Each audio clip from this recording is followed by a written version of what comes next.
صليت على إبراهيم وعلى آل إبراهيم إنك حميد مجيد اللهم بارك على محمد وعلى آل محمد كما باركت على إبراهيم وعلى آل إبراهيم إنك حميد مجيد الحمد لله وكفى وسلام على عباده الذين اصطفى أما بعد فأعوذ بالله من الشيطان الرجيم بسم الله الرحمن الرحيم هل أتى على الإنسان حين من الدهر لم يكن شيئا مذكورا إنا خلقنا الإنسان من نطفة أمشاج نبتليه فجعلناه سميعا بصيرا صدق الله مولانا العظيم الحمد لله আল্লাহ তাআলার মেহেরবানি যে তিনি আমাদেরকে সাপ্তাহিক তাফসীরের মজলিসে বসার তৌফিক দিয়েছেন আলহামদুলিল্লাহ। যে সূরার প্রথম দুই আয়াত তেলাওয়াত হয়েছে এটির নাম হচ্ছে সূরাতুদ দাহর। এর আয়াত সংখ্যা 31, রুকু সংখ্যা 2। ইনশাআল্লাহ আজকে আমরা প্রথম রুকু অর্থাৎ 22 নম্বর আয়াত পর্যন্ত আলোচনা করার এবং শোনার চেষ্টা করব। আল্লাহ রাব্বুল আলামিন আমাদেরকে আমলের নিয়তে শুনবার তৌফিক দান করেন। সূরা দাহর মদিনায় অবতীর্ণ একটি সূরা। দাহর শব্দের অর্থ হচ্ছে সময়, যুগ। সাধারণত আরবি ভাষায় দাহর শব্দটি একটি নির্ধারিত সময়কে বোঝাবার জন্য ব্যবহৃত হয়, যেমন 12 বছর অথবা একটা বিরাট সময়, লম্বা একটা সময়। সেটা 12 বছরেরও হতে পারে, এর কম বেশিও হতে পারে। বাংলায় যেমন আমরা যুগ শব্দটি একাধিক অর্থে ব্যবহার করে থাকি। যুগ শব্দটি কখনো কখনো 12 বছরের জন্য ব্যবহার করি, আবার কখনো কখনো অতীতের লম্বা একটি সময় বোঝাবার জন্য ব্যবহার করি। দাহার শব্দটিও অনেকটা এরকমই। যেহেতু সূরার মধ্যে দাহার শব্দটির উল্লেখ আছে, এ কারণে সূরাটির নাম সূরাতুদ দাহর। কোনো কোনো নুসখায় কুরআন শরীফের কোনো কোনো কপিতে এই সূরার নাম লেখা হয়েছে সূরাতুল ইনসান। হাদিসেও সূরাতুল ইনসান নামেও এই সূরাটিকে অভিহিত করা হয়েছে। ইনসান শব্দের অর্থ মানুষ। যেহেতু সূরার মধ্যে মূল আলোচ্য বিষয় হচ্ছে মানুষের অতীত, বর্তমান এবং ভবিষ্যৎ, সেই হিসেবে এই সূরাটির আরেক নাম হচ্ছে সূরাতুল ইনসান। আল্লাহ রাব্বুল আলামিন এই সূরার প্রথম আয়াতে একটি প্রশ্ন রেখেছেন। প্রশ্নটি হলো এই, হাল আতা আলাল ইনসানি হিনুম মিনাদ দাহরি লাম ইয়াকুন শাইআম মাযকুরা। মানুষের উপরও কি যুগের, সময়ের একটি নির্ধারিত সময় এভাবে অতিবাহিত হয়নি যখন সে উল্লেখযোগ্য কোনো কিছুই ছিল না? আল্লাহ তাআলা আমাদেরকে অতীত থেকে শিক্ষা নেওয়ার জন্য আমাদেরকে প্রশ্ন করছেন যে তোমার কি এমন একটা সময় অতিবাহিত হয়নি যখন তুমি উল্লেখযোগ্য কোনো কিছুই ছিলে না? মানুষ তখন তোমাকে অনুল্লেখ্যই মনে করত। তখনকার অবস্থা কী ছিল? সামনের আয়াত থেকে সেটার ইঙ্গিত পাওয়া যায়। একটা সময় আমাদের এমন কেটেছে যখন আমরা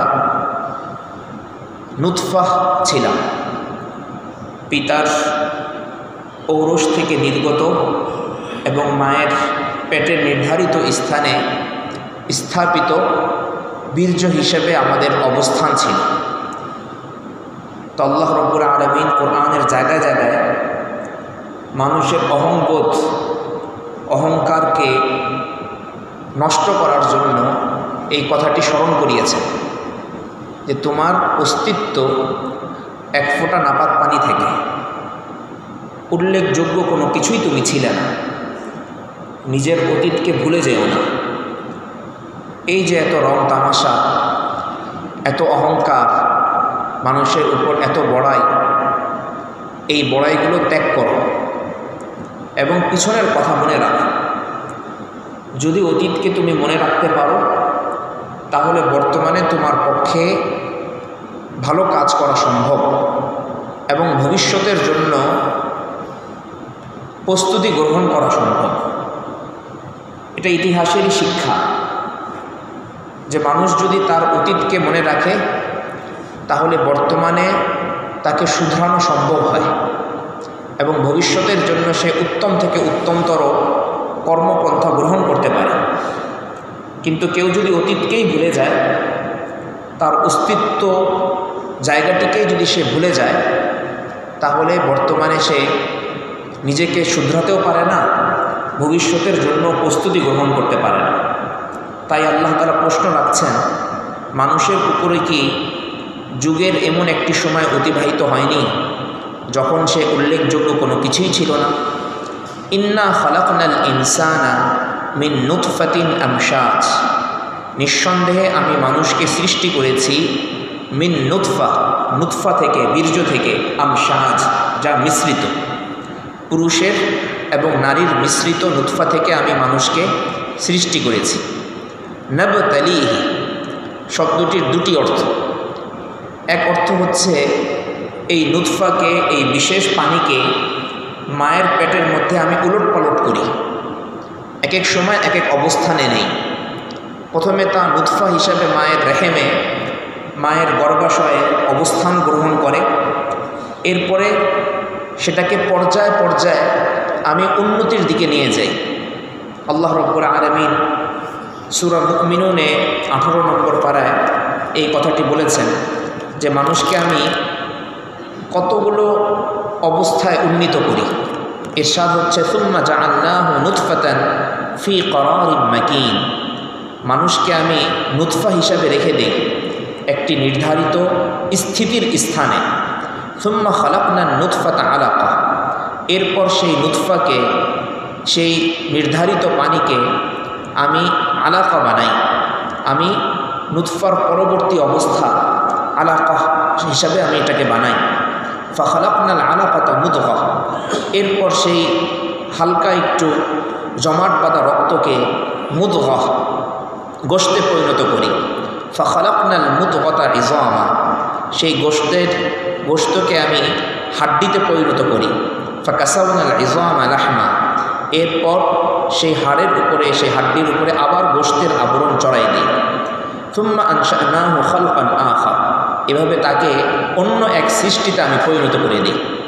প্রথমে ছিল এক ফোঁটা পানি, সেখান থেকে আল্লাহ রাব্বুল আলামিন পরিবর্তন করতে করতে অন্য এক সুন্দর অবয়বে তৈরি করে দেন। ফাতাবারাকাল্লাহু আহসানুল খালিকিন, সুতরাং আল্লাহ তিনি কতই না উত্তম স্রষ্টা, তার জাত কতই না বরকতপূর্ণ। ইন্না খালাকনাল ইনসানা মিন নুতফাতিন আমশাজ নাবতালিহি, সেই নির্ধারিত পানিকে আমি উলট পালট করি মায়ের গর্ভাশয়ের মধ্যে, একটি অর্থ।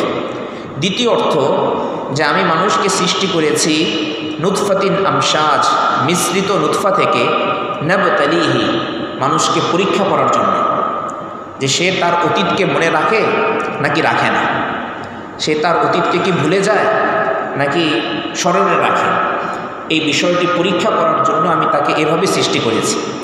ফাজআলনাহু সামিআন বাসীরা, তাকে যেন ভালোভাবে পরীক্ষা করতে পারি, এজন্য আমি তাকে শ্রবণ শক্তিও দিয়েছি এবং সাথে সাথে দৃষ্টি শক্তিও দিয়েছি। এখন দেখার বিষয় হলো দৃষ্টিশক্তি ও শ্রবণ শক্তিকে সে আমার নির্ধারিত নির্দেশিত পন্থায় পরিচালিত করে কিনা। ইন্না হাদাইনাহুস সাবিল, আমি তো তাকে পথ দেখিয়ে দিয়েছি। ইম্মা শাকিরা, এখন হয়তো সে শুকরগুজার হবে, আমার কৃতজ্ঞতা আদায় করবে। ওয়া ইম্মা কাফুরা, অথবা সে আমার অকৃতজ্ঞ হবে। আমি মানুষকে পথ দেখিয়ে দিয়েছি, এখন সে হয় আমার শুকরিয়া আদায় করবে, শুকরগুজার হবে। ওয়া ইম্মা কাফুরা, অথবা সে অকৃতজ্ঞ হবে। অকৃতজ্ঞদের অবস্থা কি? আল্লাহ তাআলা চতুর্থ আয়াতে বলছেন, ইন্না আ'তাদনা লিল কাফিরিনা সালাসিলা ওয়া আগলালাম ওয়া সাঈরা, নিঃসন্দেহে আমি কাফেরদের জন্য তৈরি করে রেখেছি, প্রস্তুত করে রেখেছি সালাসিল বিভিন্ন ধরনের শৃঙ্খল, ওয়া আগলালা পায়ে যে বেড়ি পার করানো হয় সেই বেড়ি, ওয়া সাঈরা এবং জাহান্নাম। যারা কাফের, যারা আল্লাহ রাব্বুল আলামিনের অকৃতজ্ঞ, তাদের জন্য আল্লাহ তাআলা বলছেন তাদের ব্যাপারে যে আমি তাদের জন্য প্রস্তুত রেখেছি সালাসিল বিভিন্ন ধরনের শৃঙ্খল। কখনো সেটা দিয়ে হাত এবং ঘাড়ে 2 হাত বেঁধে ঘাড়ের পিছনে বাঁধা হতো। আগেকার যুগে যখন কোনো মানুষকে বন্দি করা হতো তখন সাধারণত 2 হাত বেঁধে তারপরে ঘাড়ের পিছনে বেঁধে এদিক দিয়ে ঝুলিয়ে দেওয়া হতো। এটাকে বলে আস-সালাসিল, শৃঙ্খল। ও আগলালা পায়ের মধ্যেও বেড়ি, 2 পাকে আটকে দেওয়া হতো যাতে সে ছুটতে না পারে। ও আগলালা ওয়া সাঈরা, এটা তো দুনিয়ার শাস্তি। সালাসিল ওয়া আগলালা এটা দুনিয়ারও শাস্তি। কখনো কখনো আল্লাহ রাব্বুল আলামিন এরকম শৃঙ্খল দুনিয়াতেই পড়িয়ে দেন। কাফের মুশরিকদেরকে যখন মুজাহিদ বাহিনী তাদের উপর আক্রমণ করে, কোনো অমুসলিম রাষ্ট্রকে যখন মুজাহিদ বাহিনী মুসলমানদের করায়ত্তে নিয়ে আসেন, তখন সেখানকার কাফেরদেরকে মুজাহিদরা, মুসলমানরা সালাসিল আগলাল এই 2টা দিয়ে বেঁধে ফেলেন। দুনিয়াতেও এই শাস্তি হতে পারে, আর আখিরাতে তো এই শাস্তি আছেই। ইন্নাল আবরারা ইয়াশরাবুনা মিন কাসিন, পক্ষান্তরে যারা নেককার, যারা আবরার, যারা পুণ্যবান, তাদের পুরস্কার কি বলছেন আল্লাহ তাআলা? ইন্নাল আবরার, যারা আবরার, যারা পুণ্যবান, ইয়াশরাবুনা তারা পান করবে, মিন কাসিন একটি পেয়ালা থেকে, কানা মিজাজুহা কাফুরা যেই পেয়ালার মধ্যে মিশ্রণ থাকবে কর্পূরের, যেই পেয়ালার মধ্যে মিশ্রণ থাকবে কর্পূরের। আইনাই ইয়াশরাবু বিহা ইবাদুল্লাহ, সেখানে আল্লাহ রাব্বুল আলামিন এক বিশেষ ধরনের প্রস্রবণ, আইন এক বিশেষ ধরনের প্রস্রবণের ব্যবস্থা রাখবেন, যেখান থেকে পান করবে আল্লাহ তাআলার বিশেষ খাস বান্দারা। ইউফাজ্জিরুনাহা তাফজিরা, শুধুই পান করবে এমন নয়, জান্নাতে শুধুই পান করবে এমন নয়, বরং কখনো কখনো আল্লাহ রাব্বুল আলামিন জান্নাতের মধ্যে মেলা বসাবেন, বাজার বসাবেন, বলবেন আজকে তোমাদের জন্য বিশেষ পানীয়র আয়োজন করা হয়েছে, শরাবের আয়োজন করা হয়েছে, আসো এই শরাব এই পানীয় পান করে যাও। তো জান্নাতীরা সেই মেলায়, সেই বাজারে আসবেন, সেখান থেকে তারা মন ভরে পানীয় পান করবেন, শরাব পান করবেন। পান করার পর তাদের মন চাইবে এটা যেন তারা তাদের অবস্থান ক্ষেত্রেও নিয়ে যেতে পারেন, যেখানে মেলা বসেছে সেখান থেকে যেন তারা তাদের অবস্থান ক্ষেত্রেও নিয়ে যেতে পারেন। তো আল্লাহ তাআলা বলছেন ইউফাজ্জিরুনাহা তাফজিরা, তারা যদি এটাকে চায় তাহলে ফুয়ারা হিসাবে ওই মেলার নির্ধারিত স্থান থেকে তাদের নির্দিষ্ট অবস্থান ক্ষেত্রেও নিয়ে যেতে পারবে। ইউফাজ্জিরুনাহা তাফজিরা, এই পুরস্কার কেন তাদেরকে দেওয়া হবে? এই যে আবরারদের সম্পর্কে বলা হলো, নেককার পুণ্যবারদের সম্পর্কে বলা হলো, আল্লাহ রাব্বুল আলামিন তাদেরকে বিশেষ পাত্র থেকে পান করাবেন, তাদেরকে বিশেষ প্রস্রবণ থেকে পান করাবেন, এবং সেই প্রস্রবণের পানি তারা ইচ্ছা করলে তাদের নির্ধারিত অবস্থান ক্ষেত্রেও নিয়ে যেতে পারবে। এই পুরস্কার কেন? আল্লাহ তাআলা উত্তর দিচ্ছেন যে এই পুরস্কার 3টি কারণে। 1 নম্বর কারণ, ইউফুনা বিন নাদর, তারা তাদের মান্যত পূরণ করত। এই পৃথিবীতে তারা যেই মান্যত করত সেই মান্যত পূরণ করত। মান্যত অর্থ আমরা সমাজের মধ্যে বর্তমানে বুঝে রেখেছি যে মান্যত অর্থ হলো আমি কোনো অসুখে পড়ব অথবা আমার সংশ্লিষ্ট কেউ অসুখে পড়বে, তখন আমি বলবো যে এই কাজটা যদি আমার সুরাহ হয়ে যায় অথবা অমুক অসুস্থ ব্যক্তি যদি সুস্থ হয়ে যায় তাহলে আমি এত টাকা সদকা করব। এটাকেই আমরা মান্যত মনে করে থাকি। রাসূলুল্লাহ সাল্লাল্লাহু আলাইহি ওয়াসাল্লাম বলেন এই ধরনের মান্যতের মাধ্যমে আল্লাহ তাআলা মূলত বখিল এবং কৃপণ ব্যক্তির পকেট থেকে কিছু টাকা বের করে আনেন। অন্যথায় আল্লাহ তাআলার ফয়সালা যেটা আছে সেটা তো কার্যকর হবেই।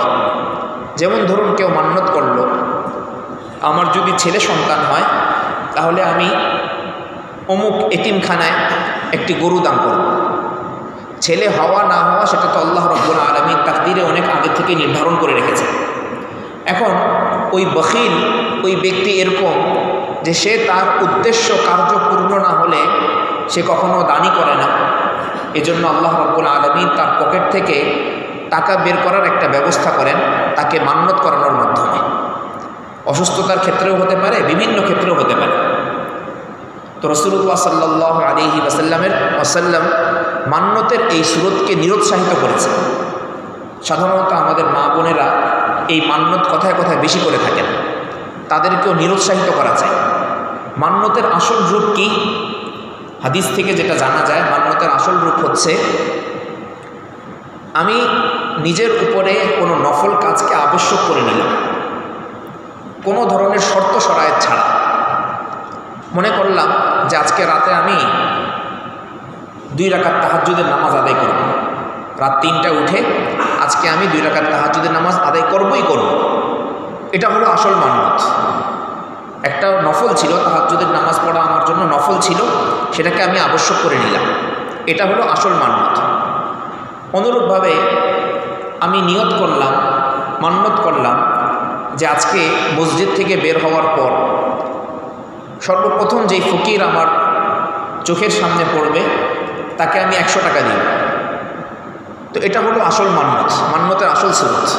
কোনো ধরনের শর্ত শরায়েত ছাড়া, আল্লাহ তাআলাকে কোনো ধরনের শর্ত শরায়েত ছাড়াই বলা যে হে আল্লাহ, তোমার সন্তুষ্টির তরে আমি এই কাজটা করব। সেই হিসেবে উলামায়ে কেরাম বলেন, আমরা যে লা ইলাহা ইল্লাল্লাহ পড়েছি এটাই সবচাইতে বড় মান্যত। কি মান্যত? এখানে আমরা মান্যত করেছি যে হে আল্লাহ, তুমি ছাড়া কোনো মাবুদ নাই, তুমি ছাড়া কারো সামনে মাথা নত করব না, তোমার আদেশ ছাড়া অন্য কোনো কিছু করব না, তোমার নিষিদ্ধ পন্থায় আমি কখনো যাব না। সবচাইতে বড় মান্যত হচ্ছে লা ইলাহা ইল্লাল্লাহ। আল্লাহ তাআলাকে রাজি খুশি করা যায় এমন প্রত্যেকটা কাজের ব্যাপারে ওয়াদাবদ্ধ হওয়া। তো বলা হচ্ছিল মান্যতের যেই রূপের সাথে, যেই চরিত্রের সাথে আমরা পরিচিত, এটাকে রাসূলুল্লাহ সাল্লাল্লাহু আলাইহি ওয়াসাল্লাম নিরুৎসাহিত করেছেন। তবে হ্যাঁ, কোনো ব্যক্তি যদি সামাজিকভাবে প্রচলিত সেই মান্যত করে ফেলে তাহলে সেটা করা তার উপরে ওয়াজিব হয়ে যাবে, যতক্ষণ না সেটা অন্যায়ের কোনো বিষয়ে মান্যত হয়। যেমন কোনো ব্যক্তি মান্যত করল যে অমুক কাজটা যদি আমার হয়ে যায় তাহলে আমি আমার অমুক আত্মীয়র সাথে সম্পর্ক ছিন্ন করব, নাউযুবিল্লাহি মিন যালিক। তো এই ধরনের মান্যতের ক্ষেত্রে রাসূলুল্লাহ সাল্লাল্লাহু আলাইহি ওয়াসাল্লাম বলেছেন এই ধরনের মান্যত ভাঙা আবশ্যক, এই ধরনের মান্যত ভাঙা আবশ্যক। তো মান্যত ভাঙলে চাই সেটা ভালো কাজের হোক কিংবা খারাপ কাজের ক্ষেত্রে হোক, মান্যত ভাঙলে একটা নির্ধারিত কাফফারা আসে। সেই কাফফারা কি? কাফফারা হলো আমি যদি আমার মান্যত পূরণ না করতে পারি তাহলে আমাকে কাফফারা দিতে হবে। যারা যাকাতের যোগ্য এমন 10 জন ব্যক্তিকে 2 বেলা পেট ভরে খাওয়াতে হবে। যাকাতের যোগ্য এমন 10 জন ব্যক্তিকে 2 বেলা পেট ভরে খাওয়াতে হবে। কোরআন মাজিদের 7ম পারায় আল্লাহ রাব্বুল আলামিন মানতের কাফফারা, কসমের কাফফারা কি হবে সেটা বলেছে। ফাকাফফারাতুহু ইতআমু 10 মাসাকিনা মিন আওসাতি মা তুতঈমুনা আহলিকুম। 10 জন মানুষকে এমন খাবার খাওয়ানো যেটা সাধারণত তোমরা নিজেরা খেয়ে থাকো, সাধারণ অবস্থায় তোমরা নিজেরা খেয়ে থাকো, এরকম 10 জন ব্যক্তিকে 2 বেলা খাবার খাওয়ানো। আও কিসওয়াতুহুম, অথবা তাদেরকে এ জাতীয় নির্ধারিত কাপড় দেওয়া। আও তাহরিরু রাকাবা, তৃতীয় পথ হচ্ছে কিংবা একজন গোলাম আজাদ করে দেওয়া। আমাদের জন্য সহজ হচ্ছে প্রথমটা, 10 জন ব্যক্তিকে 2 বেলা খাবার খাইয়ে দেওয়া, চাই সেটা একত্রে হোক কিংবা ভেঙে ভেঙে হোক কিংবা এক এক সময় হোক, বা 10 জন 20 জনকে আলাদা আলাদা করে হোক, যেভাবে হোক এটা আমাদেরকে আদায় করতে হবে। তো সামাজিকভাবে প্রচলিত মান্যত সেটাও তারা পূরণ করে এবং আল্লাহ রাব্বুল আলামিন যে মান্যতে খুশি হন, ইউফুনা বিন নাযর, সেই মান্যত তারা পূরণ করে। একটা বৈশিষ্ট্য জান্নাতীদের, যারা পুণ্যবান আবরার যারা, তাদের প্রথম বৈশিষ্ট্য ইউফুনা বিন নাযর, তারা মানত পূরণ করে। ওয়া ইয়াখাফুনা ইয়াওমা, এবং এমন দিনকে তারা ভয় করে কানা শাররুহু মুস্তাতিরা, যেই দিনের অমঙ্গল চারিদিকে ছড়িয়ে ছিটিয়ে থাকবে, যেই দিনের কঠিন অবস্থা চারদিকে ছড়িয়ে ছিটিয়ে থাকবে, অর্থাৎ কিয়ামতের দিনকে তারা ভয় করে। দ্বিতীয় বৈশিষ্ট্য গেল। তৃতীয় বৈশিষ্ট্য ওয়া ইউতঈমুনা আত-তাআমা, এবং তারা খাবার খাওয়ায় আলা হুব্বিহি, আল্লাহ রাব্বুল আলামিনকে খুশি করার জন্য, আল্লাহ তাআলাকে খুশি করার জন্য তারা খাবার দান করে, খাবার খাওয়ায়। কাদেরকে? মিসকিনান, মিসকিন অসহায়কে, ওয়া ইয়াতীমান এতিমকে, ওয়া আসীরান এবং বন্দি ব্যক্তিকে। কারাগারে বন্দি ব্যক্তি এমন ব্যক্তিরও খাবারের ব্যবস্থা করে। এখানে একটা বিষয় উল্লেখ্য যে মিসকিন কাকে বলে। মিসকিন শরীয়তের একটি নির্ধারিত পরিভাষা। মিসকিন বলা হয় সেই ব্যক্তিকে যে যাকাত গ্রহণ করার যোগ্য, এমন ব্যক্তিকে বলা হয় মিসকিন। কখনো কখনো মিসকিন শব্দটি আরও সংকুচিত অর্থে ব্যবহৃত হয়। যদি ফাকির শব্দ এবং মিসকিন শব্দ দুটোটা পাশাপাশি কখনো আসে, তখন আরবি ভাষায় মিসকিন শব্দটি দ্বারা বোঝানো হয় এমন ব্যক্তিকে যে একেবারেই নিঃস্ব, যার কাছে কোনো টাকাই নেই। যাকাত ফরজ হওয়ার জন্য তো কমপক্ষে 40,000-এর মতন টাকা লাগে, কিন্তু এই টাকাও যার কাছে নাই, অর্থাৎ একেবারে শূন্য অবস্থায় যে আছে, তাকে বলে মিসকিন। কখন? যদি ফাকির আর মিসকিন দুটি শব্দ একত্রিত ব্যবহৃত হয়। আর যদি এক প্রবন্ধের মধ্যে শুধু মিসকিন শব্দ ব্যবহৃত হচ্ছে, ফাকির শব্দ ব্যবহৃত হচ্ছে না, তখন মিসকিন শব্দ দ্বারা সেই সকল ব্যক্তিকে বোঝানো হবে যে সকল ব্যক্তির উপরে যাকাত ওয়াজিব হয়নি। তো ওয়ায়ুতঈমুনা আত-তাআমা আলা হুব্বিহি মিসকিনা, এবং তারা খাবার দেয় আল্লাহ রাব্বুল আলামিনকে সন্তুষ্ট করার জন্য অসহায় ব্যক্তিকে, মিসকিনকে। ওয়া ইয়াতীমা এতিমকে। এতিম কাকে বলে? যার পিতা ইন্তেকাল করেছেন এবং যে এখনো বালেগ হয়নি। বালেগ যে হয়নি এমন কারো পিতা যদি ইন্তেকাল করেন, তাহলে সে বালেগ হওয়া পর্যন্ত তাকে এতিম নামে অভিহিত করা হবে। যেই সে বালেগ হয়ে গেল, এরপরে তাকে শরীয়তের পরিভাষা অনুযায়ী এতিম বলা যাবে না। হ্যাঁ, সামাজিকভাবে আমরা যদিও এতিম বলি, কিন্তু শরীয়তের পরিভাষা অনুযায়ী এতিম শুধুমাত্র সে যার পিতা ইন্তেকাল করেছেন এবং সে এখনও বালেগ হয়নি। বালেগ হওয়া মাত্রই তার উপর থেকে এতিম শব্দটি, এতিম নামটি উঠে যাবে। তো মিসকিন এবং এতিম সম্পর্কে তো আমরা বিভিন্ন সময় আলোচনা শুনি। এই সূরার মধ্যে বিশেষভাবে আসিরের কথা, বন্দির কথা এসেছে। বন্দিকে ছুটানো, এটা রাসূলুল্লাহ সাল্লাল্লাহু আলাইহি ওয়াসাল্লামের অনেক বড় একটি সুন্নত। আল্লাহ রাসূল সাল্লাল্লাহু আলাইহি ওয়াসাল্লাম বদর যুদ্ধে বন্দি বিনিময় করেছেন, বন্দীদেরকে ছুটিয়েছেন। অনুরূপভাবে রাসূলুল্লাহ সাল্লাল্লাহু আলাইহি ওয়াসাল্লামের একটি বিখ্যাত হাদিস, সহিহ বুখারীতে কমপক্ষে 20 জায়গায় এই হাদিসটা এসেছে। আল্লাহ রাসূল বলেন, ফুকুল আনিয়া, তোমরা বন্দীকে ছুড়াবার চেষ্টা করো। যে ব্যক্তি কারাগারে নিক্ষিপ্ত হয়েছে তাকে তোমরা ছুটাবার চেষ্টা করো। হাদিস থেকে এবং আমাদের সালাফে সালিহিনের বিভিন্ন বক্তব্য থেকে এই কথা বোঝা যায় যে কোনো ব্যক্তিকে যদি নির্ধারিত কোনো কারণে বন্দী করা হয় এবং সেই কারণটা যদি যৌক্তিক হয়, যদি ব্যক্তি এরকম হয় যে সে কারাগার থেকে বের হওয়ার পর আবার সেই মন্দ কাজটা করবে না, এটা যদি জানা যায়, তাহলে তাকে ছুটাবার চেষ্টা করা। এমনকি যদি কোনো ব্যক্তি ঘাতক হয়, চোরও হয়, তার শাস্তি প্রক্রিয়া তার নির্ধারিত জায়গায় চলতে থাকবে। শাস্তি প্রক্রিয়া শরীয়তের পরিভাষা, শরীয়তের নিয়ম নীতি অনুযায়ী সেটা চলতে থাকবে, কিন্তু তাকে নির্ধারিত দেয়ালের মধ্যে শুধুমাত্র তখনই বন্দী করা হবে যদি সে তার মাধ্যমে আরও খারাপ কাজের প্রচার প্রসারের আশঙ্কা থাকে। যদি খারাপ কাজের প্রচার প্রসারের আশঙ্কা না থাকে, যদি ব্যক্তিকে দেখে মনে হয় যে এই ব্যক্তি তওবা করবে, ভবিষ্যতে এই ধরনের কাজ করবে না, তাহলে তাকে স্বাধীন অবস্থায় ছেড়ে দেওয়া হবে, কিন্তু তার উপরে নির্ধারিত যে শাস্তি সেটা প্রয়োগ করার জন্য পরিপূর্ণ যেই প্রক্রিয়া সেটা আগাতে থাকবে। ধরুন একজন ঘাতক, তার হত্যার বিষয়টি প্রমাণিত, সে যে আরেকজনকে হত্যা করেছে এটা প্রমাণিত হয়েছে, তো ইসলামী শরীয়ত অনুযায়ী সেটা প্রমাণিত হওয়ার পর তাকে আর দীর্ঘদিন প্রসেসিং করা হবে না।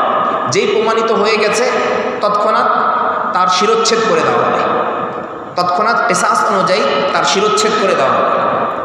এমন না যে এটা প্রমাণিত হয়ে গেছে এরপরেও 16 বছর 20 বছর তাকে আমি ঝুলিয়ে রাখলাম, না, এরকম কোনো বিধান ইসলামের মধ্যে নেই। বরং প্রমাণিত হওয়া মাত্রই তার শিরচ্ছেদ করা হবে। আর যেই ব্যক্তিটা প্রমাণিত হয়নি, এখনও প্রসেসিংয়ের মধ্যে আছে, যেই ব্যক্তিটা প্রমাণিত হয়নি, এখনও প্রসেসিংয়ের মধ্যে আছে, সাক্ষী প্রমাণ গ্রহণ করা হচ্ছে, এমন ব্যক্তিকে তখনই শুধু জেলখানার মধ্যে আটক রাখা হবে যদি তার মাধ্যমে ফাসাদ ছড়াবার আশঙ্কা থাকে। কিন্তু তার মাধ্যমে যদি ফাসাদ ছড়াবার আশঙ্কা না থাকে, বোঝা যাচ্ছে যে সে তওবা করছে, অনুতপ্ত, এই কথাটি যদি রাষ্ট্র আদালত যদি বুঝতে পারে, তাহলে তাকে স্বাধীন ব্যক্তির মতোই ছেড়ে দেওয়া হবে এবং প্রমাণিত হওয়া পর্যন্ত তাকে কোনো রকমের হয়রানি করা যাবে না। যখন একটা শাস্তি, একটা অপরাধ প্রমাণিত হয়ে যাবে, এরপরেই তাকে ধরা হবে এবং ধরার পর তার উপর সেই বিচার কার্য প্রমাণিত হওয়া মাত্রই প্রয়োগ করে ফেলা হবে। এটা হলো ইসলামী শরীয়তের সুন্দর নিয়ম। কিন্তু বর্তমানে আল্লাহ তাআলা মাফ করেন, নানা দেশে আমাদের আদালতগুলোর অবস্থা হলো এরকম যে 40 বছর পরেও অনেক ব্যক্তি নির্দোষ হিসেবে খালাস পায়। এই ব্যক্তির 40 বছর আমরা কিভাবে ফিরিয়ে দিব? তার যৌবন আমরা কিভাবে ফিরিয়ে দিব? তার সহায় সম্পত্তি আমরা কিভাবে ফিরিয়ে দিব? তার স্ত্রী, সন্তান, মা বাবা, তার সন্তানদের সাথে তার যে সুখকর মুহূর্তগুলো স্বাভাবিক অবস্থায় কাটাবার কথা ছিল, এই 40 বছরে আমরা সেটা কিভাবে ফিরিয়ে দিতে পারি? এই জন্য রাসূলুল্লাহ সাল্লাল্লাহু আলাইহি ওয়াসাল্লাম বারবার উৎসাহ প্রদান করেছেন, ফুকুল আনিয়া, তোমরা বন্দীকে ছাড়াবার ব্যবস্থা করো, বন্দীকে ছাড়াবার ব্যবস্থা করো। অনেক হাদিসের, একটি হাদিসের মধ্যে এই কথাও বলা হয়েছে, কোনো ব্যক্তি যদি কোনো বন্দীকে ছাড়াবার ব্যবস্থা করে এবং ছুটাতে পারে, তাহলে আল্লাহ রাব্বুল আলামিন তাকে দাস আজাদ করার সওয়াব দান করবেন। আর দাস আজাদ করার সওয়াব সম্পর্কে আল্লাহ রাসূলের আরেক হাদিস, যেখানে রাসূল সাল্লাল্লাহু আলাইহি ওয়াসাল্লাম বলেন, কোনো ব্যক্তি যদি কোনো দাসকে আজাদ করে, তাহলে আল্লাহ রাব্বুল আলামিন সেই দাসকে আজাদ করার ফলে যে আজাদ করলো সেই ব্যক্তির প্রত্যেক অঙ্গকে জাহান্নাম থেকে, জাহান্নামের আগুন থেকে রক্ষা করবেন। দাসের একটি অঙ্গকে সে ব্যক্তি যেভাবে রক্ষা করেছে, এক একটি অঙ্গকে শরীরের, ঠিক অনুরূপভাবে আল্লাহ রাব্বুল আলামিন আজাদকারী ব্যক্তির এক একটি অঙ্গকে আল্লাহ তাআলা হেফাজত করবেন, জাহান্নামের আগুন থেকে রক্ষা করবেন। এজন্য বন্দী ব্যক্তি যারা আছে, আমাদের বন্দী ভাই যারা আছে, তাদেরকে তুচ্ছ তাচ্ছিল্য না করে তাদের প্রতি আমাদের দয়াপরবশ হওয়া চাই এবং তাদেরকে ছুটাবার জন্য চেষ্টা, মেহনত অব্যাহত রাখা চাই।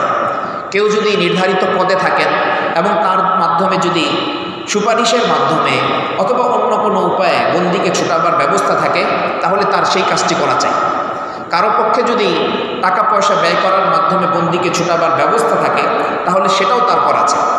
এটা অনেক বড় সওয়াবের কাজ। ইন্নামা নুতঈমুকুম লিওয়াজহিল্লাহ, যে ব্যক্তি বন্দীদেরকে ছুটালো, যে ব্যক্তি কোনো অন্নহীন ব্যক্তিকে অন্ন দান করলো, বস্ত্রহীন ব্যক্তিকে বস্ত্র দিল, এতিম মিসকিনের বাসস্থান সহ বিভিন্ন জিনিসের ব্যবস্থা করলো, সেই ব্যক্তির চরিত্র কেমন হবে? ইন্নামা নুতঈমুকুম লিওয়াজহিল্লাহ, সে ব্যক্তির মনের অবস্থা হবে এই, সে বলবে মনে মনে যে আমি তোমাদেরকে খাবার খাইয়েছি শুধুমাত্র আল্লাহর সন্তুষ্টির জন্য, অন্য কোনো উদ্দেশ্য নয়, তোমাদের থেকে বাহবা পাওয়ার জন্য নয়, তোমাদের থেকে কোনো ধরনের মুনাফা পাওয়ার জন্য নয়, সমাজের লোকজন আমাকে বাহবা দিক এ কথা শোনার জন্য আমরা তোমাদেরকে দান করি না। ইন্নামা নুতঈমুকুম লিওয়াজহিল্লাহ, শুধুমাত্র আল্লাহ তাআলার সন্তুষ্টির জন্য। লা নুরিদু মিনকুম জাযাআ ওয়ালা শুকুরা, তোমাদের থেকে কোনো ধরনের প্রতিদানও চাই না, কৃতজ্ঞতাও চাই না। তোমাদের থেকে কোনো ধরনের প্রতিদানও চাই না এবং কৃতজ্ঞতাও চাই না। তুমি আমাকে থ্যাঙ্কস বলো, সেটাও আমার শোনার প্রয়োজন নেই, না বললেও আমি খুশি, না বললেও আমার খুশি। আমি তো আমার দায়িত্ব আদায় করতে পেরেছি, আমি তো আমার দায়িত্ব আদায় করতে পেরেছি। যাদের অন্তর পরিষ্কার, আল্লাহ রাব্বুল আলামিন যাদেরকে স্বচ্ছ হৃদয়ের অধিকারী বানিয়েছেন, তাদের হালাত এরকমই হয়ে থাকে যে তারা কোনো সময় জাযাকাল্লাহ এটা শোনার অপেক্ষা করেন না। হ্যাঁ, যিনি গ্রহণ করেছেন, যিনি সেবা গ্রহণ করেছেন, তিনি তো অবশ্যই বলবেন জাযাকাল্লাহু খায়রান। কিন্তু যিনি সাহায্য করতে পেরেছেন এবং যাদেরকে আল্লাহ রাব্বুল আলামিন বিরাট অন্তরের অধিকারী বানিয়েছেন, তারা কখনো জাযাকাল্লাহ, থ্যাংক ইউ এগুলো শোনার অপেক্ষা করেন না, বরং এর আগেই তারা চলে যান। আমাদের এক উস্তাদ, দুইজন উস্তাদের কাহিনী, একজন ছিলেন কাজী মুতাসিম বিল্লাহ রহমতুল্লাহ আলাইহি, যিনি মৃত্যুবরণ করেছেন।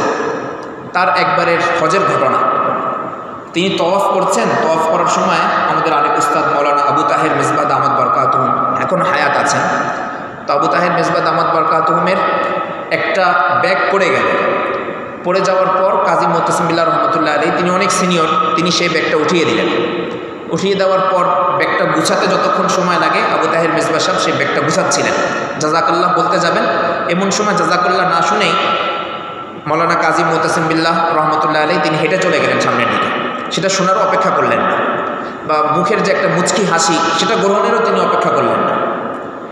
এরপর আবু তাহের মিসবাহ দামাত বরকাতুহুম কাছে ছিলেন মৌলানা আব্দুল মালিক সাহেব দামাত বরকাতুহুম। আব্দুল মালিক সাহেবকে বললেন যে দেখেন, এরা হচ্ছেন প্রকৃত মানুষ, যে জাযাকাল্লাহ বলবো অথবা মুখে হাসি ফুটিয়ে যে একটুখানি কথা বলবো, সেই কথাটুকু বলারও সুযোগ দেননি। আমার মুচকি হাসিটা নেওয়ারও সুযোগ তিনি গ্রহণ করেননি, বরং তিনি যেন আমার ব্যাগটা উঠিয়ে দেওয়াকে দায়িত্ব মনে করেছেন। সেই দায়িত্ববোধ থেকে উঠিয়ে দিয়েই তিনি বাস কেটে পড়েছেন। তো যাদেরকে আল্লাহ রাব্বুল আলামিন স্বচ্ছ দিলের অধিকারী বানিয়েছেন, তাদের আচার আচরণ আখলাক এরকমই হয়ে থাকে। লা নুরিদু মিনকুম জাযাআন ওয়ালা শুকুরা, তোমাদের কাছে কোনো প্রতিদানও চাই না এবং তোমাদের কাছে কোনো ধরনের কৃতজ্ঞতাও আমরা চাই না। ইন্না নাখাফু মির রাব্বিনা ইয়াওমান আবুসান কামতারিরা, আরে আমরা তো আমাদের রবের ব্যাপারে আশঙ্কা করি এমন দিনের ব্যাপারে যেই দিন চেহারাগুলো বিকৃত হয়ে যাবে, যেই দিন চেহারাগুলো কুঁচকে যাবে, সেই দিনের আশঙ্কা আমরা করি। তোমার জাযাকাল্লাহ শোনার তো সময় আমার নেই, তোমার থ্যাংক ইউ শোনার সময় তো আমার নেই, নেক কাজ করেই তো আমি কুল পাচ্ছি না। বরং এটা যে আমার কবুল হয়েছে কিনা, এই যে ব্যাগ উঠিয়ে দিতে পেরেছে এটা আমার কবুল হলো কিনা সেটাও তো ভয় করছে। এমনও তো হতে পারে এটার মধ্যে রিয়া আছে, তোমাকে কিছু দিতে পেরেছে এটার মধ্যে হয়তো রিয়া আছে, খুব ভয়ে আছে আমি যে এটা আমার কবুল হলো কিনা। তাদের দিলের হালাত এবং কাইফিয়াত এরকম থাকে। ফাওয়াকাহুমুল্লাহু শাররা যালিকাল ইয়াওম ওয়া লাক্কাহুম নাদরাতান ওয়া সুরুরা, সুতরাং আল্লাহ রাব্বুল আলামিন তাদেরকে রক্ষা করেন ওই দিনের অনিষ্ট থেকে। ওয়া লাক্কাহুম, এবং তাদেরকে আল্লাহ রাব্বুল আলামিন দান করবেন নাদরাতান সজীবতা, ওয়া সুরুরা এবং আনন্দ, সুখ স্বাচ্ছন্দ্য আল্লাহ তাআলা তাদেরকে দান করবেন। ওয়া জাযাহুম বিমা সাবারু, তারা যে এই ধৈর্য ধারণ করেছিল এই কারণে আল্লাহ রাব্বুল আলামিন তাদেরকে প্রতিদান দিবেন জান্নাতান ওয়া হারিরা, জান্নাত এবং রেশমের পোশাক। জান্নাতও দিবেন এবং রেশমের পোশাকও দিবেন। আমরা যে বিভিন্ন সময় শুনে থাকি যে ধৈর্য শুধুমাত্র বিপদে ধরার নাম ধৈর্য নয়, বরং ধৈর্য এই বিষয়টি ব্যাপক আম। বিভিন্ন সময় আমরা শুনেছি যে ধৈর্যের 3টা স্তর আছে, সবরের 3টা স্তর আছে। 1 নম্বর স্তর হচ্ছে নেক কাজের উপরে মজবুতির সাথে জমে থাকা। 2 নম্বর স্তর হচ্ছে মন্দ কাজ থেকে বিরত থাকা। আর 3য় স্তর যেটা আমাদের সমাজে প্রচলিত সেটা হচ্ছে বিপদে ধৈর্য ধারণ করা। এই 3টাকে মিলিয়ে হচ্ছে সবর। তো এখানে আল্লাহ রাব্বুল আলামিন প্রথম প্রকারটাকে সবরের অন্তর্ভুক্ত করেছে। যে পিছনে যে আলোচনা গেছে সেখানে কিন্তু আল্লাহ রাব্বুল আলামিন বিপদের কোনো উল্লেখ করেননি, বরং কিসের উল্লেখ আছে, যে তারা তাদের নজর মান্নত পূরণ করে, পরকালকে তারা ভয় করে এবং তারা মিসকিন, এতিম এবং আসির, বন্দি ব্যক্তিকে খাবার দেয়। তো ভালো কাজের আলোচনাগুলো এখানে আছে। ভালো কাজকে আল্লাহ রাব্বুল আলামিন পরবর্তীতে বলছেন বিমা সবরু, তারা যে সবর করলো এই কারণে আল্লাহ তাআলা তাদেরকে প্রতিদান দিবেন কি, জান্নাত এবং রেশম পোশাক। তো সবর শব্দটি বিভিন্ন অর্থে বিভিন্ন সময় ব্যবহৃত হয়েছে। ব্যাপকভাবে তা ভালো কাজের উপরে জমে থাকা, মন্দ কাজ থেকে বিরত থাকা, বিপদে ধৈর্য ধারণ করা, 3টাকে অন্তর্ভুক্ত করে। আর এটা তো বাস্তব, কোনো ভালো কাজ করতে হলে আমাকে অবশ্যই সবরের পরিচয় দিতেই হবে। যদি সবর না থাকে তাহলে আমি ভালো কাজ করতে পারবো না। নামাজে দাঁড়ালাম, যদি আমার সবর না থাকে আমার ভিতরে, তাহলে আমার কাছে মনে হতে থাকবে যে নামাজের কেরাত এত লম্বা কেন, নামাজ শেষ হয় না কেন, আমার কাছে মনে হতে থাকবে। অথবা বাসায় বসে আছি, একটু শীত পড়েছে, না এখন তো মসজিদে যাওয়া যাবে না, সবর নেই। অথবা একটুখানি বৃষ্টি হয়েছে, আমি চিন্তা করলাম যে বৃষ্টির কারণে এখন তো আমি মসজিদে যাব না। তো এইগুলো হলো সবর না থাকলে এই হালাতগুলো ঘটে। আল্লাহ তাআলা বলছেন ওয়াজাযাহুম বিমা সাবারু জান্নাতান ওয়া হারিরা, তাদের পুরস্কার আর কি কি, মুত্তাকিইনা ফিহা আলাল আরাইক, তারা সেখানে হেলান দিয়ে বসে থাকবে, আলাল আরাইক আরামদায়ক কেদারাতে, আরামদায়ক চেয়ারে, সোফায়। লা ইয়ারাউনা ফিহা শামসা, সেখানে তারা সূর্যের কোনো প্রখরতা দেখতে পাবে না। ওয়ালা জামহারিরা, এবং অতি ঠান্ডাও তারা সেখানে অনুভব করবে না। এক স্বাভাবিক পরিস্থিতি সেখানে বিরাজ করবে, সূর্যের প্রখরতাও থাকবে না, আবার অনেক বেশি ঠান্ডাও থাকবে না। ওয়াদানিয়াতান আলাইহিম জিলালুহা, জান্নাতের গাছগুলোর ছায়া আল্লাহ রাব্বুল আলামিন তাদের সামনে ঝুঁকিয়ে দিবেন। ওয়াদুল্লিলাত কুতুফুহা তাদলিলা, এবং এর ফলগুচ্ছগুলো আল্লাহ রাব্বুল আলামিন জান্নাতীদের খুব কাছে এনে দিবেন, যাতে করে যখন যেটা চায় সেটাই যেন তারা গ্রহণ করতে পারে।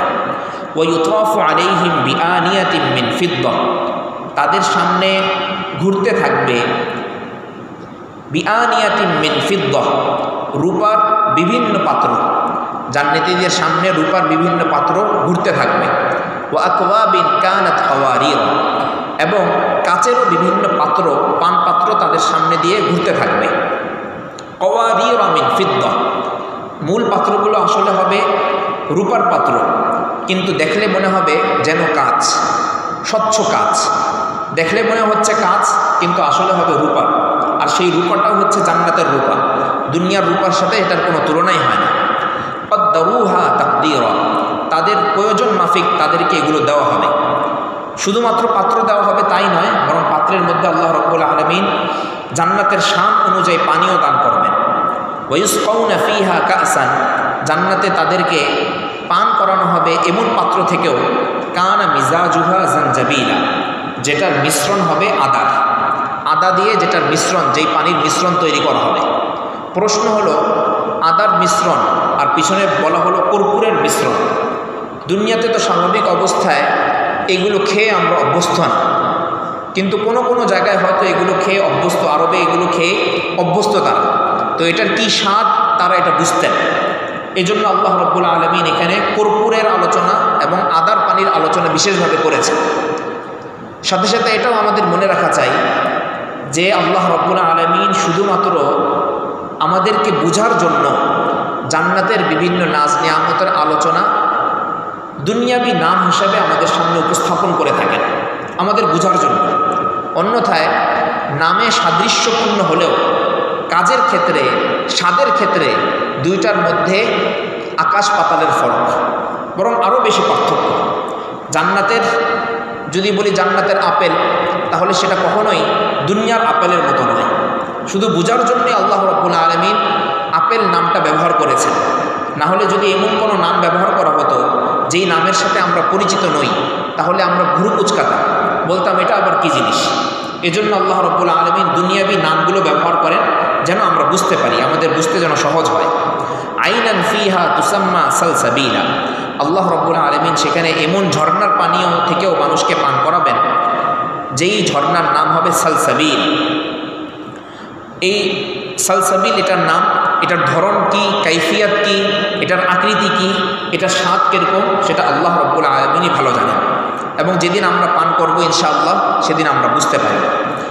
ওয়ায়াতুফু আলাইহিম বিলদানুন মুখাল্লাদুন, এবং এই পানপাত্র নিয়ে জান্নাতীদের সামনে ঘুরতে থাকবে ছোট ছোট স্থায়ী বাচ্চারা, যাদেরকে আল্লাহ রাব্বুল আলামিন জান্নাতের জন্য স্থায়ীভাবে তৈরি করেছেন।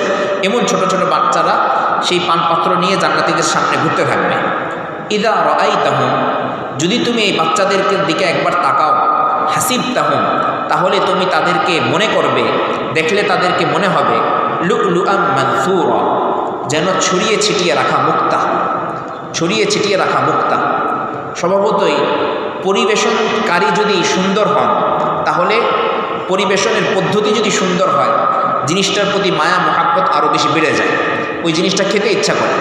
কিন্তু পরিবেশনটা যদি সুন্দর না হয়, তাহলে জিনিস যত সুন্দরই হোক না কেন, যত মজাদারই হোক না কেন, জিনিসটার প্রতি আগ্রহ, খাবারের প্রতি আগ্রহ তেমন তৈরি হয় না। এজন্য আল্লাহ রাব্বুল আলামিন খাবারগুলো এমনভাবে পরিবেশন করবেন যে সেটা দেখলেই মুগ্ধ হয়ে যাবে মানুষ। ওয়া ইদা রাআইতা সাম্মা রাআইতা, জান্নাতের এক একটা নিয়ামতের দিকে যদি তুমি লক্ষ্য করো, নাঈমা ওয়া মুলকান কাবীরা, তাহলে শুধু নিয়ামত আর নিয়ামতই দেখতে পাবে এবং বিরাট বড় সাম্রাজ্য দেখতে পাবে। একেবারেই সর্বশেষ যে ব্যক্তি জান্নাতে প্রবেশ করবে তাকেও আল্লাহ রাব্বুল আলামিন এই দুনিয়ার 10 দুনিয়া সমপরিমাণ জান্নাত দান করবেন। লাহুম সিয়াবু সুন্দুস, তাদের গায়ে থাকবে সূক্ষ্ম এবং সবুজ রঙের রেশমের পোশাক, ওয়া ইস্তাবরক, এবং মোটা এবং সবুজ রঙের রেশমের পোশাক। ওয়া হুল্লু আসাবিরা মিন ফিদ্দাহ, আল্লাহ রাব্বুল আলামিন জান্নাতীদেরকে রূপার আসাবির বালা পরিধান করাবেন। জান্নাতীদের হাতে রূপার বালা পরিধেয় অবস্থায় থাকবে। দুনিয়াতে কোনো পুরুষ মানুষ যদি বালা পরিধান করে তাহলে সব মানুষ দেখলেই তার দিকে অন্য দৃষ্টিতে তাকাবে, কিন্তু আল্লাহ রাব্বুল আলামিন জান্নাতে ব্যবস্থাই এমন করে দিবেন যে সেখানে বালা পরিধান করতে পারা এটাই বিরাট বড় সম্মানের হবে। যেমন যে সকল ব্যক্তিরা তাদের বাচ্চাদেরকে হাফেজ বানাতে পারে, আল্লাহ রাব্বুল আলামিন তাদের ব্যাপারে বলেছেন হাফেজ বাচ্চাদের পিতামাতাকে আল্লাহ রাব্বুল আলামিন কিয়ামতের দিন নূরের তাজ পরিধান করাবেন। হাফেজ বাচ্চাদের পিতামাতার অভিভাবকদের হালাত হলো এই। আল্লাহ রসুলের পরে প্রশ্ন রেখেছেন, তাহলে যে ব্যক্তি হাফেজ হলো আল্লাহ তাআলা তাকে কি ধরনের সম্মান দান করবেন? তো নূরের তাজ যে পরিধান করাবেন। দুনিয়াতে তো একজন পুরুষ মানুষ যদি কোনো তাজ পরিধান করে, অনেক বাদশা যারা আগেকার যুগের বাদশা ছিল তারা ছাড়া সাধারণ মানুষ যদি তাজ পরিধান করে তাহলে তাদেরকে আমরা একটা ভিন্ন চোখে দেখি, আর এটা সে কি পরিধান করেছে। কিন্তু জান্নাতে আল্লাহ রাব্বুল আলামিন সবাইকেই রাজার চাইতে উচ্চ আসনে সমাসীন করবেন। এজন্য বলা হচ্ছে তাদেরকে আল্লাহ রাব্বুল আলামিন রূপার আসাবির বালা পরিধান করাবেন। ওয়া সাকাহুম রাব্বুহুম শারাবান তাহুরা, এবং তাদের প্রতিপালক তাদেরকে পান করাবেন এমন পানীয় যেই পানীয় হবে শারাবে তাহুর, যেই পানীয় হবে দিল, মন এবং চরিত্র সমস্ত কিছুকে পরিচ্ছন্নকারী, পবিত্রকারী। ইন্না হাযা কানা লাকুম জাযাআ ওয়া কানা সা'য়ুকুম মাশকুরা। এরপর শেষমেশ আল্লাহ রাব্বুল আলামিন বলে দেবেন এই যে এই সকল জিনিস এগুলো তোমাদের জন্য ছিল প্রতিদান, এগুলো তোমাদের প্রতিদান, আর তোমাদের চেষ্টা সাধনা এগুলো কৃতজ্ঞতার সাথে গ্রহণ করে নেওয়া হলো, কৃতজ্ঞতার সাথে গ্রহণ করে নেওয়া হলো। আল্লাহ তাআলার জবানে যখন আল্লাহ রাব্বুল আলামিনের কাছ থেকে যখন এই আয়াত শোনা হবে, জান্নাতি ব্যক্তিরা এই আয়াত শুনবে যে তোমার সমস্ত কাজকে কৃতজ্ঞতার সাথে আমি গ্রহণ করলাম, তখন এর মজার মতো মজা অন্য কোনো সময় সে আর অনুভব করবে না। এই সময় তার মজা আর কে দেখে, আনন্দ আর কে দেখে? পাকিস্তানে একটা উর্দুতে একটা কাহাওয়াত আছে, একটা বুলি আছে, তারা বারবার এই কথাটা বলে থাকেন, বিভিন্ন কথাতেই এটা বলে থাকেন, যেটার ভাব অর্থ হলো এই যে একবার এক নববধূকে সাজিয়ে গুছিয়ে তার বান্ধবীরা বলছে আজকে তো তোমাকে অনেক সুন্দর দেখা যাচ্ছে। সাধারণত নববধূকে সাজানোর পর তার আশপাশের যারা থাকে তারা এই কথাই বলে থাকে যে তোমাকে তো অনেক সুন্দর দেখা যাচ্ছে। তো নববধূর মুখে কোনো হাসি নাই, সে মুখ তার স্বাভাবিক অবস্থা করে রেখেই বসে আছে। তো বান্ধবীরা পাশ থেকে বলল যে তোর এত প্রশংসা করছি, তোর মুখে তো কোনো হাসি নাই, ব্যাপার কি? তখন সে জবাবে দিল, তখন সে উত্তরে বলল যে দেখো, আজকে আমার হাসি তো তখনই আসবে যখন যার জন্য আমি সেজেছি সে বলবে যে তোমার শ্বাসটা ঠিক হয়েছে, তোমার শ্বাসটা ঠিক হয়েছে। এই কথাটা যদি যার জন্য সেজেছি সে বলে তাহলেই আজকে আমি কামিয়াব, তাহলেই আমার মুখে হাসি আসবে। অন্যথায় তোমরা যতই বলো, কিন্তু আমার যিনি স্বামী হবেন তিনি যদি আমাকে বলেন যে না তোমাকে ভালো দেখা যাচ্ছে না, তাহলে তো আমার এই সাজসজ্জা সব কিছু ব্যর্থই হয়ে গেল। তো এটা আখিরাতের ক্ষেত্রেও প্রযোজ্য। আমরা যে নামাজ পড়ছি, দান সদকা আল্লাহ তাআলা করাচ্ছেন, আল্লাহ রাব্বুল আলামিন রোজা রাখার, হজ করার, নফল কাজ করার সুযোগ করে দিচ্ছেন, এগুলো দুনিয়ার মানুষ যতই আমাকে বীর বলুক, বাহাদুর বলুক, দান করি, দানশীল বলুক, কোনোটাই আমার কাজে আসবে না যদি আল্লাহ রাব্বুল আলামিনের দরবারে এটা অ্যাকসেপ্ট না হয়, আল্লাহ তাআলা যদি এটা গ্রহণ না করেন। আর দুনিয়ার কোনো মানুষ আমার কোনো আমলের মূল্যায়নই করল না, আমাকে কোনো